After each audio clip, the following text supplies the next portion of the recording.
ഗുരുവിന്റെ മൊഴിയിൽ നിന്നൊഴുകും തിരുവചനം ഒരു മനമായി കേൾക്കാം, ഒരുമയോടെ പാടാം, അനുഗ്രഹമായി തീർക്കാം ഈ സുദിനം നമ്മിൽ വചനത്തിൻ കൃപയോടെ മുന്നേറിയിടാം.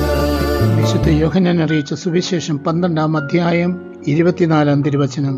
സത്യം സത്യമായി ഞാൻ നിങ്ങളോട് പറയുന്നു, ഗോതമ്പ് മണി നിലത്ത് വീണ് അഴിയുന്നില്ലെങ്കിൽ അത് അതേപടിയിരിക്കും, അഴിയുന്നെങ്കിലോ അത് വളരെ ഫലം പുറപ്പെടുവിക്കും.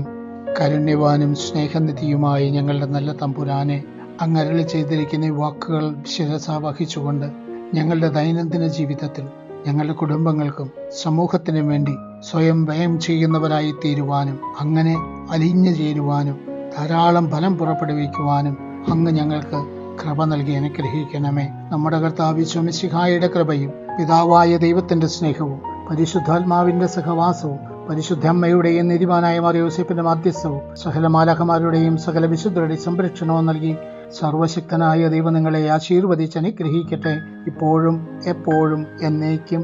ആമേൻ. വചനത്തിൻ കൃപയോടെ മുന്നേ